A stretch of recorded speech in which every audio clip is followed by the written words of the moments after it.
Donc, bienvenue dans cette nouvelle partie de cette formation complète sur Lightroom. On va s'attaquer au module impression. Et on va commencer par tout ce qui est impression simple. Et après, on va aller sur des choses de plus en plus évoluées. Et après, on va aller jusqu'à imprimer un livre. Donc, commençons par un cas de figure très simple. J'ai pris une sélection de photos de Paris. Et par exemple, admettons que je veux imprimer cette photo sur une feuille A4. Alors, la première chose, c'est de cliquer sur le module impression. La deuxième chose, on a plusieurs choix. On a une seule page ou planche contact. Excusez-moi, une seule image ou planche contact, une collection d'images ou une collection personnalisée. Je vais vous montrer la différence de chacun de ces points. On va commencer par le plus simple, une seule image. Alors, pour ça, la première chose à faire, c'est de choisir son papier. Vous allez dans Mise en page. Donc là, j'ai pris un format A4 et j'ai le choix entre le mode portrait que vous voyez ici ou le mode paysage. Alors, c'est pas bien clair. Vous voyez, là, il y a le bonhomme qui est debout. Apparemment, ça, c'est le mode portrait. Ça ressemble à un portrait. Et là, il est comme ça sur la tranche, c'est le mode paysage. Donc, nous, ce qu'on veut, c'est le mode paysage. Donc, on clique sur OK. Donc voilà, ça, on a notre impression. Alors, moi, j'aime bien quand j'imprime comme ça sur du papier blanc, sur une belle imprimante, de faire en sorte qu'il y ait peut-être mon logo ou quelque chose comme ça en dessous, qui est du blanc autour. On va faire ce cas de figure-là. Alors, la première chose à savoir, c'est que on peut afficher des repères en cliquant ici sur repères. Et là, on peut bouger son image en jouant sur les repères comme on veut. Vous voyez, là, il y a des repères en bas. Si je veux faire plus d'espace en bas, par exemple, pour mettre un logo, chose que je vais faire, je peux le prendre par en bas. Ou alors, je peux jouer sur la disposition. Vous voyez, j'ai gauche, droite, de tête, de pied. Donc gauche, c'est la gauche. Droite, c'est la droite. De tête, c'est la tête. Et de pied, c'est le pied. Jusqu'à là, c'est assez simple. Ensuite, on a zoom pour remplissage. Ça, je vous expliquerai ce que ça fait après. Là, je vais juste regarder un cas de figure simple. Quadrillage, nombre de lignes, colonne 1, 1, puisque là, il y a une seule image, donc on ne veut pas autre chose que ça. Donc, il n'y a pas de notion de cellule, puisqu'il n'y a pas de notion de grille. Les cellules, voilà, taille des cellules, ça, c'est la taille de l'image. Donc, je peux aussi jouer là-dessus pour jouer sur la taille de la cellule. Bon, là, je vais la mettre au maximum. Donc, on voit les contours de la cellule. Voilà. Ok, afficher les repères. Alors, les repères, évidemment, ne s'impriment pas. Couleur d'arrière-plan de la page. Donc, je vais laisser blanc pour l'instant. Je vais enlever les repères. Et par contre, il y a un truc qui est sympa, c'est plaque d'identité.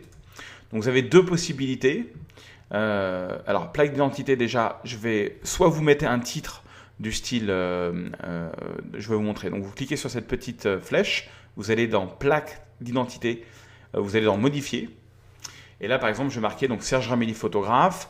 Bon, je vais changer le style de police d'écriture. Je vais pas mettre Arial. Je vais mettre un truc plus sympa. Du style.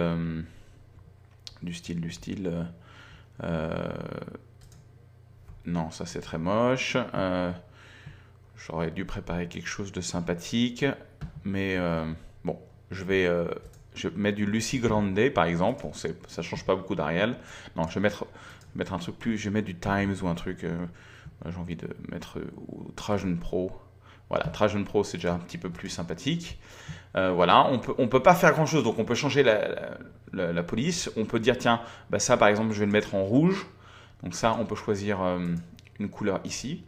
Donc là, par exemple, je vais mettre cette partie-là en rouge. Voilà, donc c'est pas grand-chose qu'on peut faire.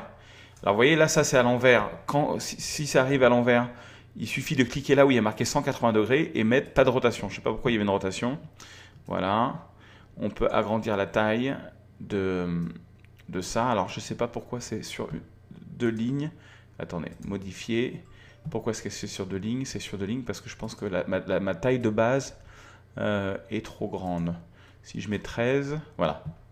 Ouais, ça, c'est un petit bug. Voilà. Et après, vous pouvez mettre où vous voulez. Donc ça, c'est un exemple. Mais ce qui est plus sympa, c'est de mettre votre logo. Donc moi, j'ai préparé un logo. Donc même chose, vous allez sur cette flèche-là. Faites modifier. Vous prenez ce coup-ci. Utilisez une plaque d'identité graphique. Okay. Recherchez le fichier et vous prenez n'importe quel JPEG. Donc par exemple là, j'ai pris un JPEG où je me suis fait un logo vite fait. J'ai fait une signature. Hop, voilà, j'ai fait une signature. Attendez, je vais mettre un tout petit peu plus petit, vous voyez bien. Et donc c'est juste ma signature. J'ai fait ça sur Photoshop en 2 secondes. Et voilà. Et donc là, je serai prêt à imprimer donc, cette photo sur un beau papier. Donc Ça, c'est le cas de figure où vous voulez... alors, vous voyez, là, par contre, mes marges, elles ne sont pas correctes, gauche et droite. Je suis en train de percevoir que je n'ai pas fait quelque chose de bien. Gauche, 0,64, droite, 145. Donc, ça ne va pas du tout. Il faut que je mette la gauche au même chiffre que la droite. Là, je pense que je peux le rentrer. Voilà, 45. Qu'on ait le même espacement, ça c'est important quand même. Voilà, je pense que je vais même monter un petit peu plus la photo pour la faire respirer. Donc voilà, là j'ai fait une sorte de mise en page vite fait. Donc c'est quand même pratique cette notion de, si vous avez beaucoup de tirages à faire comme ça prend 2 secondes à faire ça. Ensuite, on peut imprimer. Alors, pour imprimer au format imprimante ou JPEG, donc vous mettez imprimante. Résolution d'impression 200 points. Par défaut, je vous laisse garder 200, c'est très bien, ça fait des bonnes impressions. Netteté d'impression élevé, standard ou faible. Moi, j'utilise toujours élevé parce que j'ai remarqué que ça marche bien. Ça, si vous voulez, le fait d'imprimer sur du jet d'encre, ça donne du flou et donc de garder élevé, ça donne un beau résultat. Sortie 16 bits, ça c'est quelque chose qui est valable que pour les dernières imprimantes qui peuvent gérer des impressions 16 bits, donc là je ne vais pas l'utiliser. Et pour l'instant, la gestion des couleurs, je vais faire gérer par l'imprimante. Et c'est tout. Et je vais cliquer sur imprimer. Donc là, j'ai mon Epson Stylus. Voilà. Là, je peux choisir ma qualité de papier, etc. Et cliquer sur imprimer. Donc voilà, ça c'est un premier cas de figure simple. L'autre cas de figure simple qui peut arriver, c'est admettons que je vais imprimer la même photo, mais sans logo, sans rien. Je veux que ça prenne vraiment toute la feuille A4. Donc bon, malheureusement, ça c'est pas une feuille A4, mais je vais vous montrer comment faire. Donc déjà, on va enlever la signature en décochant la plaque d'identité. Ensuite, on va changer de papier parce que là, regardez, si je mets gauche à 0, tac, de pied à 0, si j'essaie de le mettre au maximum et que je mets ma taille des cellules au maximum, vous voyez, ça veut pas comment se débarrasser du blanc. Première chose pour se débarrasser de blanc, il faut cliquer sur Zoom pour remplissage. Donc là, ça va remplir la feuille A4, mais il reste, vous voyez, il reste des marges. Donc pour ça, il faut changer de papier. Donc il faut aller dans mise en page. Il faut prendre, là je vais prendre un A4 sans marge. Je clique sur OK. Ah, alors ça c'est mise en page. Je vais changer la disposition. Donc là je suis sans marge. Et qu'est-ce qui se passe? Pourquoi est-ce qu'il ne me met pas en plein écran? Ah oui, taille des cellules, je mets à 100%. Voilà. Et là, j'ai ma photo qui est complètement sur de l'A4. Alors, je vais peut-être prendre une autre qui est plus appropriée pour ça. Ok. Il me reste une petite marge. Mais je pense que cette marge, ce petit filet blanc, vous ne le verrez pas à l'impression. Parce que j'ai déjà testé, on ne le voit pas. Et là, même chose. Là, je peux imprimer. Et donc, ça prendra vraiment... alors, ça ne marche que si vous avez une imprimante qui gère les impressions sans bordure. Enfin, qui gère, mais toutes les imprimantes assez récentes font ça. Donc ça, c'est assez sympathique. Je regarde si j'ai pas laissé quelque chose qui fait que j'ai ce petit filet ou si c'est juste une erreur d'affichage. Non, je pense pas. Zoom pour remplissage. Adaptation par rotation, ça c'est pas.